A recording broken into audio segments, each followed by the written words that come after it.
Minnesota Vikings general manager Kwesi Adofo-Mensah, in year 2 on the job, has really been putting his stamp on the rooster. They've let go of some key veterans. They brought in some players that are big-time upside on very reasonable deals. They kept a lot of their young core intact. And Kwesi, he's playing Moneyball out here, man. He absolutely is. And even the most dour Vikings fans who always find something to complain about, I mean, you have to feel pretty decent about this free agency where the Vikings, they're not giving out bloated contracts. They're not overpaying guys. They're not doing this. They're not doing that. And sure, you may question some of the positions that have been brought in, but overall, Kwesi's been doing the damn thing, and he set the Vikings up. He's setting the Vikings up very nicely to be able to go BPA, best player available, in the draft in a couple weeks. And the Vikings so far are signing Josh Oliver. Again, you could question that as like, what's going on? You got a tight end too, but Josh Oliver, the best blocking tight end in the game, underrated as a receiver, underutilized. He will find his spot as the Vikings run a lot more 12 personnel. Marcus Davenport, so that one raised an eyebrow, but he's got sky high potential. Knocking down all the wood if he stays healthy. Now, what do you do with Za'Darius? What do you do with Daniil, etc.? Byron Murphy makes all the sense in the world. A versatile, feisty man-to-man cornerback, which Brian Flores is going to love. Dean Lowry filling a need along the defensive line for a very cheap and affordable rate. 28 years old, going to be 29 at the start of the season.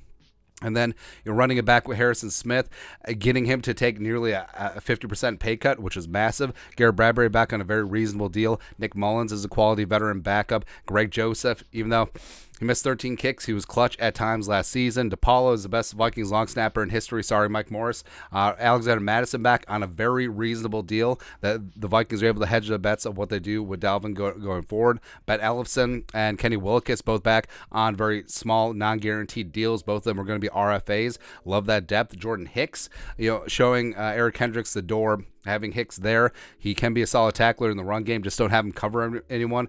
Austin Schlutman is a quality backup. Versatility is a key, as well as Oli Udoh.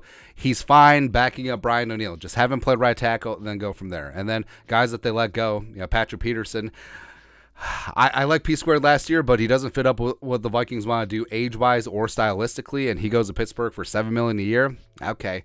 Cameron Tenney-Dantzler obviously didn't work out. Put him on waivers. The commies picked him up. Thielen is still out there. Kendricks got himself a nice deal going home to the Chargers. Respect. And Diesel Dalvin, I wouldn't mind having him back, but I'm going to take Dean Lowry at 2 for 8.5 versus 4 for 57, which he got from the Browns. But again, good on him.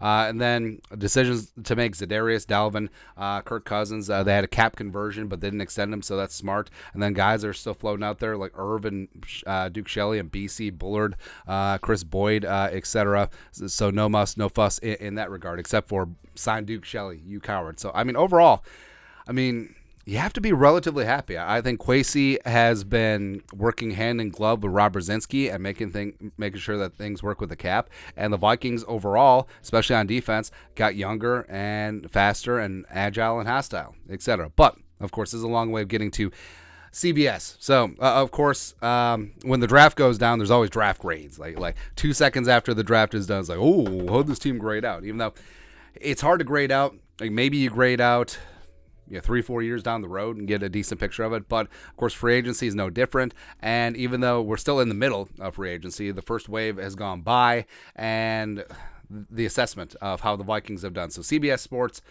Garrett Podol, 2023 NFL free agency, team-by-team grades. The Bears, Eagles, Dolphins, Seahawks, 49ers among week 1 winners. And somehow, someway, the Vikings, with all their moves, clock in at a D+. So key additions: Byron Murphy, Josh Oliver, Davenport, and Lowry. Key re-signings: Nick Mullins, Bradbury, Joseph, Madison, Schlutman. This is what they wrote. The Vikings currently have the least amount of cap space in the entire NFL, so there's not a whole lot they can do. Right.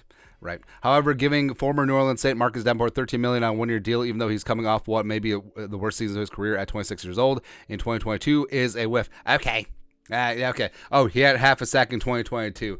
Just completely ignore that he was good against the run. Completely ignore that he's had injury issues. Completely ignore his massive 2021 season. That's what the Vikings are betting on. They're not paying him for what he did in 2022. They're betting on what he can grow on from 2021. And put him in Flores' system where he's going to be put in the best position to win. That's what they're betting on, man. And also, it's not like this is a 5-year deal. So the Vikings aren't tied to him long term. There isn't a ton of guaranteed money in this contract, and $13 million in terms of a guy who can be elite edge rusher. That's like half. It's what half of the top tier guys are again. So it's a whiff. Get out of here. Signing from Arizona Cardinals, cornerback Byron Murphy to a 2-year, $22 million contract. It's actually 17.5. Is an upgrade in what was the NFL's second worst total defense a year ago, behind only the Lions. Sure. The signing former Baltimore Ravens tight end Josh Oliver to a 3-year, $21 million contract with a career stat line 26 catches, 230 receiving yards, and 2 touchdowns at 25 years old is insanity. They're not paying him for the receptions. They want to get back to running the ball, and having a quality blocking tight end is a major part of that. Josh Oliver is one of the best blocking tight ends in the game, and yeah, he didn't get the receptions because guess what?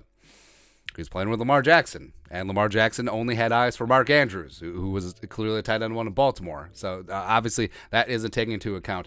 Unless Minnesota plans to make an out-of-nowhere run at Lamar Jackson, this signing makes even less sense than the Davenport money. All right, so hold on. So you disparage Josh Oliver for not putting up big stats in Baltimore, but then you're like, hey, they should get the Baltimore quarterback.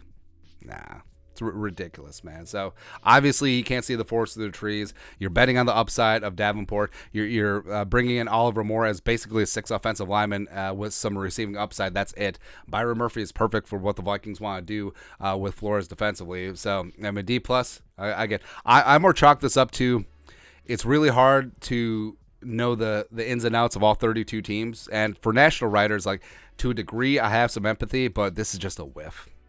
I mean, using his words, this is just a whiff. And it's so crazy where, again, like I said, it's hard for national media jabroni haircuts to cover all 32 teams, but it seems like they go off of tropes and stereotypes. It's like, the Vikings, they must be bad. So that's why they're always putting their thumb down on the scale when it comes to the Vikings. And it's weird. All the mistakes just go in one direction. It's okay. We'll just add it to the list of disrespect, and then we'll go from there. But your thoughts are thoughts. CBS Sports grades the Vikings free agency so far a D+. They're barely above a couple teams that haven't even signed anyone, like the Jaguars and the Ravens, but whatever. Anyways, let us know your thoughts and our thoughts in the comment section below. Subscribe for daily Vikings takes. Want to support the work? Put a little something in the Venmo. But until next time, Skol, production value.